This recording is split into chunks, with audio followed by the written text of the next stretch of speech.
बच्चों आज हम हिंदी साहित्य में इतिहास लेखन की परंपरा विषय पर चर्चा करेंगे। चलिए प्रारंभ करते हैं।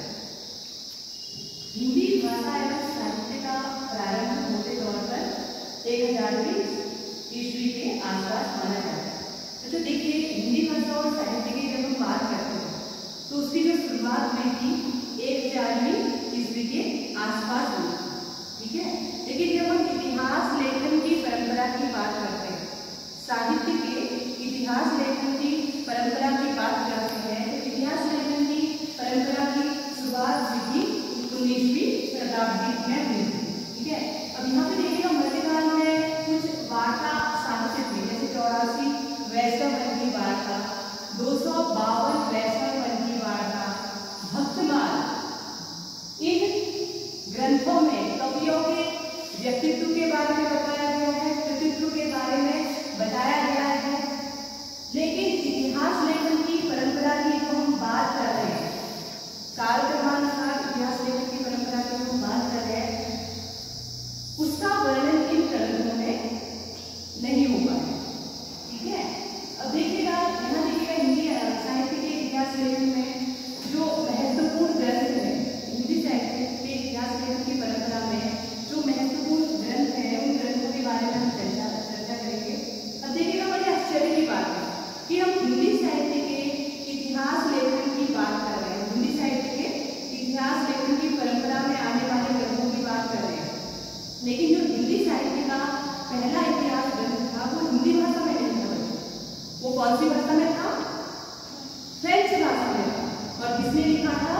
गार्सा द कासी ने लिखा था। और ग्रंथ का नाम है बच्चों इस्तवार दलालिकेतुर एंदुई एंदुस्तानी। यानी कि जो हिंदी साहित्य के इतिहास लेखन की परंपरा में पहला ग्रंथ है वो कौन सा ग्रंथ है? इस्तवार दलालिकेतुर एंदुई एंदुस्तानी, जो फ्रेंच भाषा में लिखा गया। अब इस ग्रंथ में देखिए बच्चों सबसे पहले तो ये ग्रंथ 2 भागों में प्रकाशित हुआ था। पहला 1839 में और दूसरा 1847 में। इस ग्रंथ में आपको जितने भी कवि उस समय के जितने भी कवि थे उन कवियों का परिचय इस ग्रंथ में आपको मिल जाएगा। उस समय का जो युग परिवेश था, सामाजिक व्यवस्था कैसी थी, धार्मिक व्यवस्था कैसी थी, राजनीतिक व्यवस्था, सांस्कृतिक व्यवस्था, उसका उल्लेख आपको इस ग्रंथ में मिल जाएगा। लेकिन जो कालक्रम के हिसाब से जो कवियों का वर्णन होना चाहिए, इसमें कवियों का आपको परिचय मिलेगा, कवियों की कृतियों का परिचय मिलेगा, लेकिन कालक्रम के हिसाब से यानी जन्म तिथि बाद जो कवियों का परिचय होना चाहिए था उसका सर्वथा अभाव इस ग्रंथ में दिखाई देता है। वैसे ये ग्रंथ अपने आप में महत्वपूर्ण है क्योंकि हिंदी साहित्य के इतिहास का पहला ग्रंथ है। चलिए आगे बढ़ते हैं। अगला ग्रंथ है देखिए शिवसी सेंगर। अगला ग्रंथ कौन सा है बेटा? शिवसी सेंगर। शिवसी सेंगर महोदय ने हिंदी साहित्य के इतिहास लेखन की परंपरा में दूसरा महत्वपूर्ण ग्रंथ लिखा। उनका जो ग्रंथ है वो दूसरा महत्वपूर्ण ग्रंथ है और जो हिंदी भाषा में ही लिखा गया। इससे पहले हमने जिक्र किया था कि इस्तवार दलालिकेतुर एंदुई एंदुस्तानी ग्रंथ फ्रेंच भाषा में लिखा गया, वो हिंदी भाषा में नहीं था बल्कि फ्रेंच भाषा में था। जो शिवसी सेंगर महोदय ने जो शिवसी सरोज ग्रंथ लिखा उसका प्रकाशन हुआ था 1883 ईस्वी में। कब हुआ था बेटा? 1883 ईस्वी में। अब इस ग्रंथ में देखिएगा उस समय के लगभग 1000 कवियों का परिचय, कवियों के जीवन का परिचय, उनकी कृतियों का परिचय इस ग्रंथ में मिलता है, ठीक है। और उस समय की जो तजुर्बी परिस्थितियां थी उन परिस्थितियों का उल्लेख भी इस ग्रंथ में पूर्णतया देखने को मिलता है। अगर जब प्रश्न ये पूछा जाए ना बेटा कि हिंदी साहित्य की इतिहास लेखन की परंपरा में हिंदी भाषा में पहला ग्रंथ कौन सा है, मतलब पहला ग्रंथ लिखा गया कौन सा है, तो मतलब ये वैसे तो अगर देखा जाए तो पहला ग्रंथ कौन सा है? इस्तवार दलालिकेतुर एंदुई एंदुस्तानी ग्रंथ, लेकिन वो तो फ्रेंच भाषा में है। और प्रश्न आपसे पूछा जाता है कि हिंदी भाषा के परिप्रेक्ष्य में हिंदी भाषा में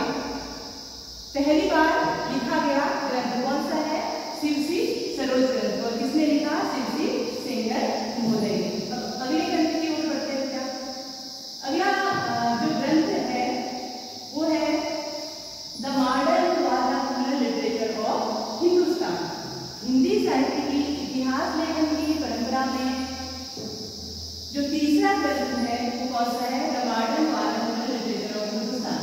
और ये किस भाषा में लिखा गया? अंग्रेजी भाषा में लिखा गया। और इस ग्रंथ को लिखने वाले विद्वान का नाम क्या था बेटा? George Richardson. जॉर्ज रिचर्डसन ने 1888 में the modern parliamentary literature of Hindustan ग्रंथ का प्रकाशन किया। अब देखिएगा, देखा जाए तो इस ग्रंथ में सही अर्थ में हिंदी साहित्य का प्रथम इतिहास ग्रंथ माना जाता है। क्यों माना जाता है? क्योंकि कालक्रम के हिसाब से जो वर्णन होना चाहिए, तो इस ग्रंथ में कालक्रम के हिसाब से वर्णन किया गया है। और जॉर्ज रिचर्डसन ने अपने हिंदी साहित्य के इतिहास ग्रंथ को जो अंग्रेजी भाषा में लिखा गया था modern parliamentary literature of Hindustan, उसको 11 कालखंडों में विभक्त किया। इन्होंने देखिएगा हिंदी साहित्य के भक्तिकाल को स्वर्ण युग कहा। इन्होंने हिंदी साहित्य के भक्तिकाल को स्वर्ण युग कहा। अगर देखा जाए तो हिंदी साहित्य के इतिहास को 4 कालों में बांटा गया है: आदिकाल, भक्तिकाल, रीतिकाल, आधुनिक काल।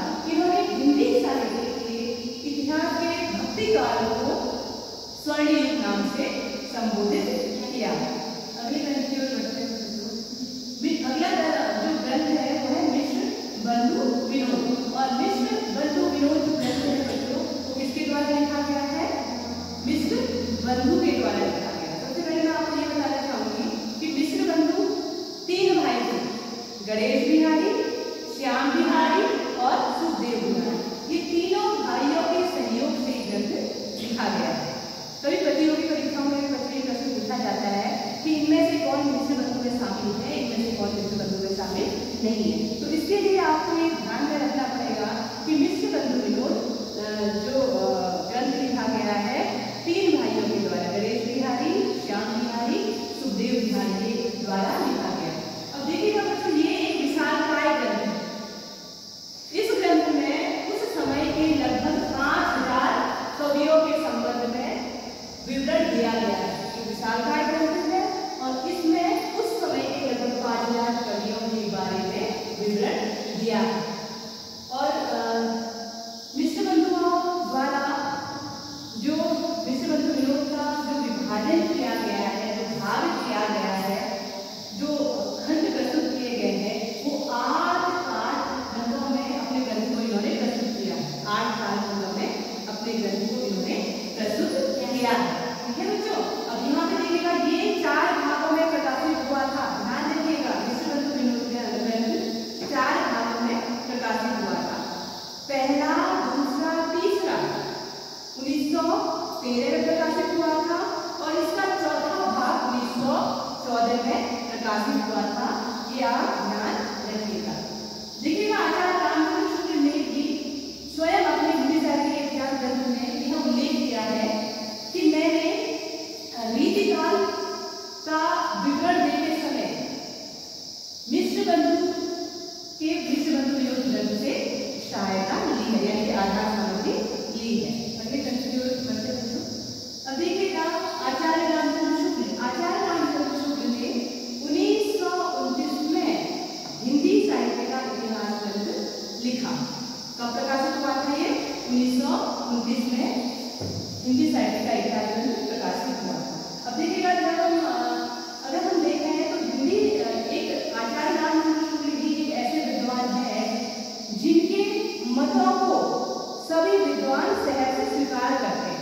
यदि हिंदी साहित्य के इतिहास लेखन की परंपरा में पहला नाम किस विद्वान का आएगा तो आचार्य रामचंद्र शुक्ल का ही नाम आएगा। अगर आप किसी से पूछते हो कि हमें हिंदी साहित्य के इतिहास की कौन सी पुस्तक पढ़नी चाहिए, तो उत्तर में आपको यही मिलेगा कि आप आचार्य रामचंद्र शुक्ल की हिंदी साहित्य की इतिहास पुस्तक पढ़िए। अब देखिएगा, इन्होंने अपनी हिंदी साहित्य के इतिहास को 4 कालों में बांटा है। सबसे पहले तो इन्होंने आदिकाल को वीरगाथा काल कहा। आदिकाल को वीरगाथा काल कहा है। और आदिकाल की जो समय सीमा इन्होंने बताई है वो है 1050 से 1300 ईस्वी तक, यानी कि वीरगाथा काल। इन्होंने आदिकाल को वीरगाथा काल कहा है और वीरगाथा काल की जो समय सीमा है वो 1050 से संवत 1375 तक। उसके बाद जो दूसरा काल है वो भक्ति काल है और भक्ति काल की समय सीमा है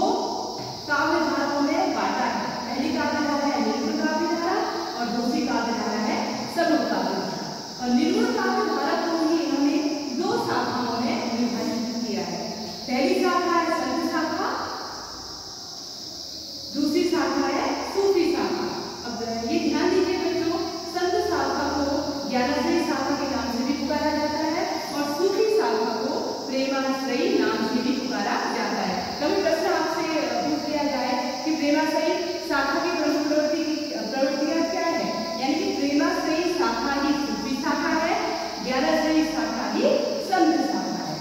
ठीक है, और जो संत शाखा के जो प्रतिनिधि कवि है वो है कबीरदास और सूफी शाखा के प्रतिनिधि कवि कौन है, मलिक मोहम्मद जायसी। इसके बाद ये तो पहली काव्य धारा हो गई आपकी निर्गुण काव्य धारा, भक्ति काव्य पहली काव्य धारा निर्गुण काव्य धारा, और दूसरी काव्य धारा है सगुण काव्य धारा। और सगुण काव्य धारा की दो शाखाएं हैं, एक कृष्णाश्रयी शाखा और दूसरी रामाश्रयी शाखा। और कृष्णाश्रयी शाखा के जो प्रतिनिधि कवि है वो है सूरदास। सूरदास कृष्ण को अपना सखा मानते थे। सूरदास कृष्ण को क्या मानते थे? अपना सखा, अपना भाई तुल्य मानते थे। तभी उनकी भक्ति भावना सत्य भाव की है। जब कभी प्रश्न पूछा जाता है कि सूरदास की भक्ति भावना कौन सी है, तुलसीदास की भक्ति भावना कैसी है, मीराबाई की भक्ति भावना कैसी है, तो ये आपको पता होना चाहिए। सूरदास की भक्ति भावना है सख्य भाव की। वहीं तुलसीदास ने राम को अपना मालिक माना है और स्वयं को राम का दास माना। ठीक है बच्चों, और इनकी भक्ति भावना कैसी है? इनकी भक्ति भावना है दास्य भाव। और मीराबाई का मैंने जिक्र किया था, वो भी भक्ति काल की प्रमुख कवयित्री है। ठीक है, उनकी जो भक्ति भावना है वो माधुर्य भाव की है। माधुर्य भाव की यानी मीराबाई कृष्ण को अपना पति मानती है। ठीक है बेटा, चलिए आगे बढ़ते हैं। अब देखिएगा डॉक्टर रामकुमार वर्मा हिंदी साहित्य की इतिहास लेखन की परंपरा में जो अगले ग्रंथकार का नाम आता है वो डॉक्टर रामकुमार वर्मा है। डॉक्टर रामकुमार वर्मा हिंदी साहित्य लेखन में एक नाटककार या एकांकिकार के रूप में जाने जाते हैं। इन्होंने शुरुआत में हिंदी साहित्य की इतिहास लेखन की परंपरा में के ग्रंथ को दो भागों में प्रकाशित करने की योजना को क्रियान्वित करने का प्रयास किया था। इनमें से लेकिन बच्चों योजना तो उन्होंने दो भागों में प्रकाशित करने की बनाई थी, लेकिन एक ही भाग इनका प्रकाशित हो पाया और उसका नाम है हिंदी साहित्य का आलोचनात्मक इतिहास। इनका ग्रंथ का नाम क्या था? हिंदी साहित्य का आलोचनात्मक इतिहास। ठीक है, अब यहाँ पे देखिएगा डॉक्टर रामकुमार वर्मा ने हिंदी साहित्य के इतिहास के पहले काल को चारण काल कहा है। पहले काल को क्या कहा है? चारण काल कहा है। इन्होंने आचार्य रामचंद्र शुक्ल की के मतों को पूर्णतः स्वीकार नहीं किया। जो आचार्य रामचंद्र शुक्ल ने हिंदी साहित्य का इतिहास ग्रंथ पुस्तक लिखी, उस मतों को पूर्णतः इन्होंने स्वीकार नहीं किया। हिंदी साहित्य के इतिहास लेखन की परंपरा में जो अगले ग्रंथकार आते हैं वे बच्चों आचार्य हजारी प्रसाद द्विवेदी। आचार्य शुक्ल के उपरांत यदि हिंदी साहित्य जगत में किसी विद्वान की मान्यताओं को नतमस्तक होकर स्वीकार किया जाता है तो वो है आचार्य हजारी प्रसाद द्विवेदी। अब देखिएगा इन्होंने आदिकाल के संबंध में पर्याप्त विवरण दिया। इन्होंने 3 पुस्तकें प्रमुख रूप से लिखी। हिंदी साहित्य के इतिहास से संबंधित 3 पुस्तकें इन्होंने प्रमुख रूप से लिखी। पहली पुस्तक है इनकी हिंदी साहित्य की भूमिका, दूसरी पुस्तक है हिंदी साहित्य का उद्भव एवं विकास और तीसरी पुस्तक है इनका हिंदी साहित्य का आदिकाल। अब देखिएगा आचार्य रामचंद्र शुक्ल ने हिंदी साहित्य के इतिहास को पहला काल क्या कहा है? पहले काल को क्या कहा है? वीर गाथा काल। तो इन्होंने वीर गाथा काल नाम को अस्वीकार किया। ठीक है बेटा, इन्होंने आचार्य रामचंद्र शुक्ल के वीर गाथा काल को अस्वीकार किया है और आदि काल नाम को प्रमुखता से सामने रखा है। देखिए बेटा, जो अगला ग्रंथ है हिंदी साहित्य का वह इतिहास, जो काशी नागरिक प्रचारिणी सभा द्वारा प्रकाशित हुआ था और ये 16 भागों में प्रकाशित हुआ था। कितने खंडों में प्रकाशित हुआ था? 16 खंडों में प्रकाशित हुआ था। जाहिर सी बात है आपके मन में एक प्रश्न जरूर आएगा कि अभी तक तो जितने भी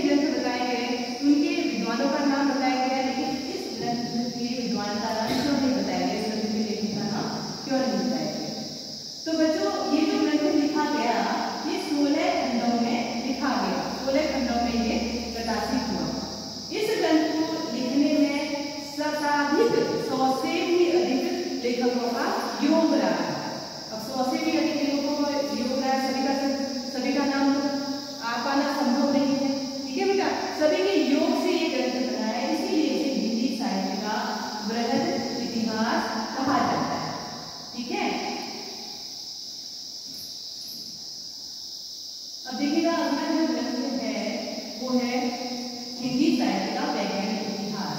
हिंदी साहित्य का वैज्ञानिक इतिहास और हिंदी साहित्य का वैज्ञानिक इतिहास डॉक्टर गणपति चंद्रगुप्त द्वारा लिखा गया। अब डॉक्टर गणपति चंद्रगुप्त का हिंदी साहित्य का इतिहास लेखन की परंपरा में महत्वपूर्ण योगदान रहा है।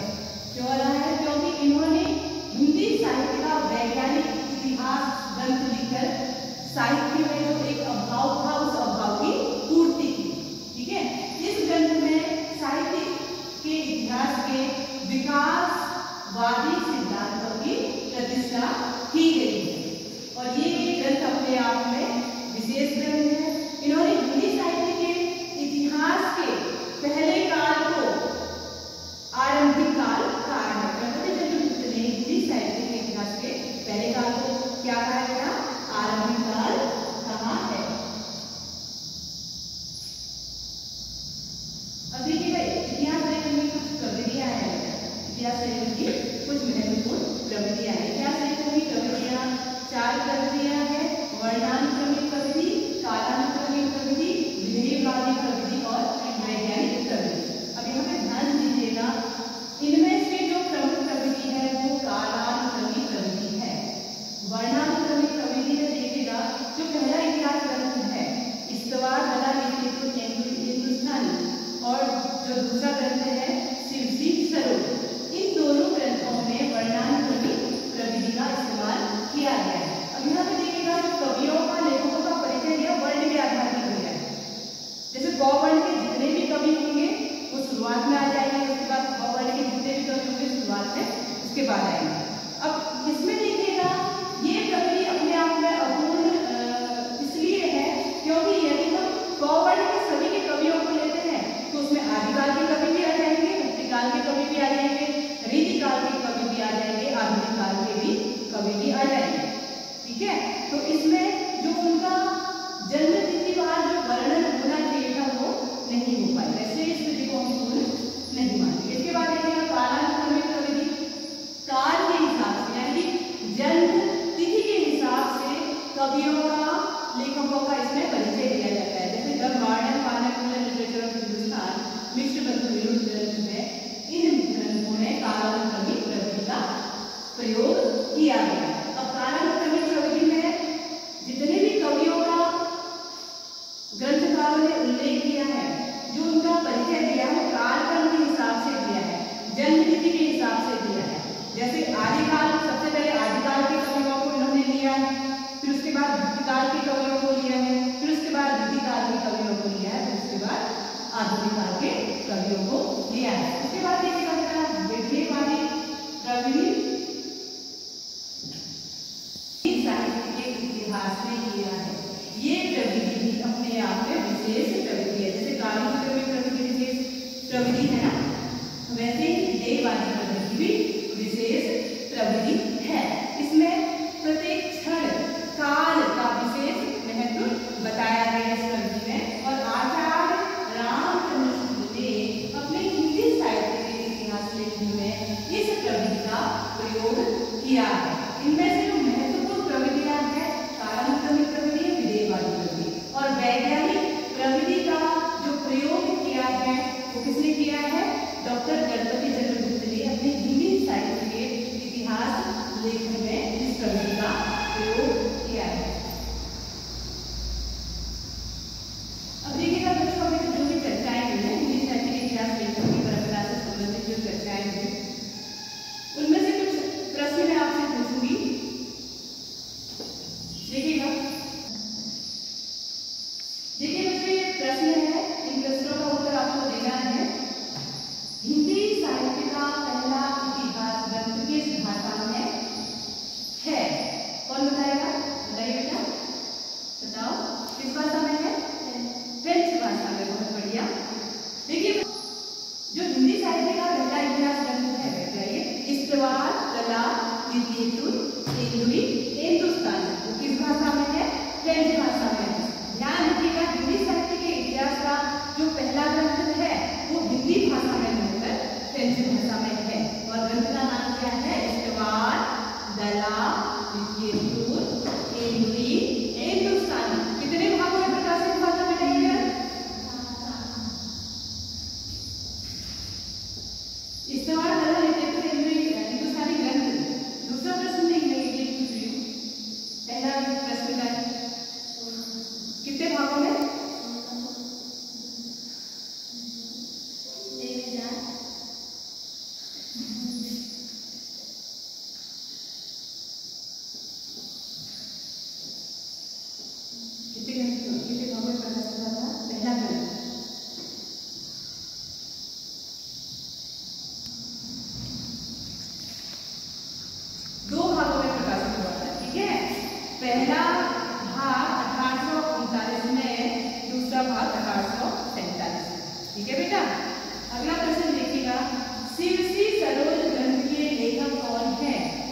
ध्यान से सुनिएगा बच्चे।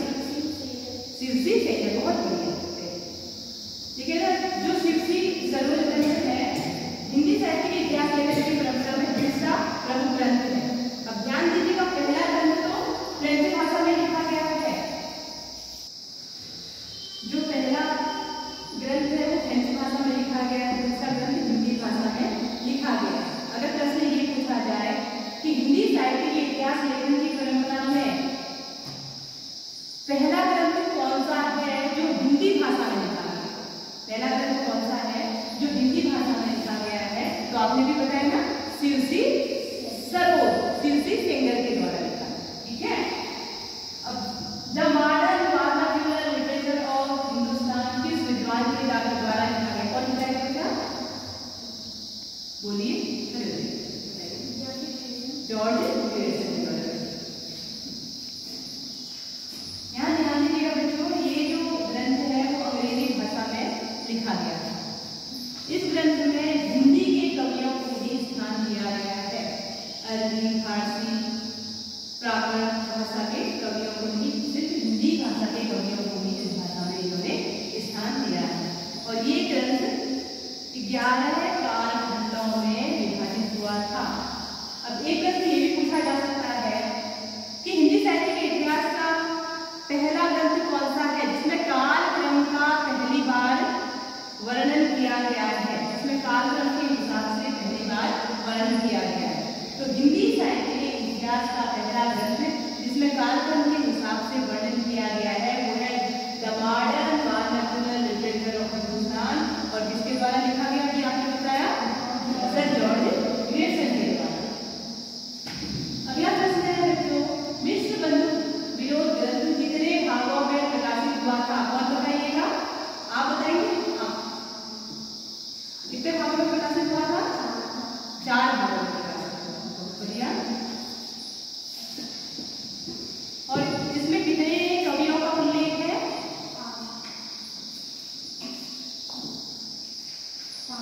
5000 कवियों का उल्लेख। ठीक है, अब हिंदी साहित्य का आलोचनात्मक इतिहास ग्रंथ के लेखक कौन है बच्चों, कौन बताएगा? आप बताओ। डॉक्टर रामकुमार वर्मा।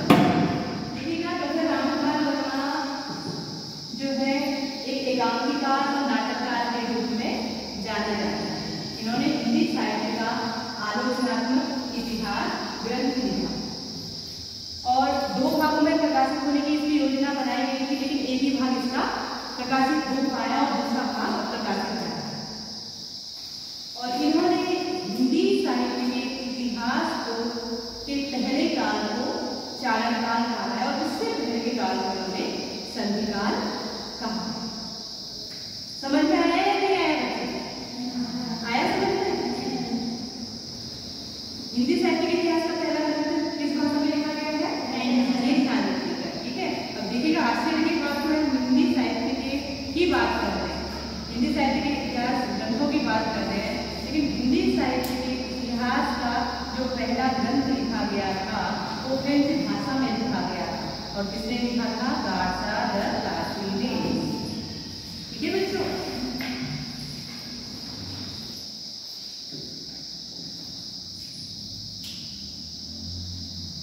आज हमने हिंदी साहित्य के इतिहास लेखन की परंपरा में जो प्रमुख ग्रंथ हैं उन ग्रंथों के बारे में चर्चा की। और जितने भी ग्रंथ हैं अपने आप में प्रमुख, जिस ग्रंथ से शुरुआत हुई थी हिंदुस्तान, वो तो सबसे प्रमुख है क्योंकि उसी से हिंदी साहित्य के इतिहास लेखन की परंपरा की शुरुआत हुई थी। और ग्रंथ का नाम है हिंदुस्तान। हर साहित्य का अपना एक इतिहास होता है और इतिहास मायने रखता है और उसकी जानकारी हमें पूर्णतया होनी चाहिए। यदि आपसे कोई भी प्रश्न करे कि हिंदी साहित्य के इतिहास लेखन की परंपरा में कौन कौन से ग्रंथ प्रमुख है और कौन सा ग्रंथ पहला है और उन ग्रंथों में कौन कौन सी प्रविधियों का प्रयोग किया गया है, तो ये आपको जानकारी तो मिल गई है। कभी बच्चों जो भी आप नोट करते हो ना, उसका दोहराव भी करते रहना चाहिए। जब आप दोहराव करते हो तो वो चीज़ आपके अंदर आत्मसात हो जाती है, पूर्णतया से समा जाती है।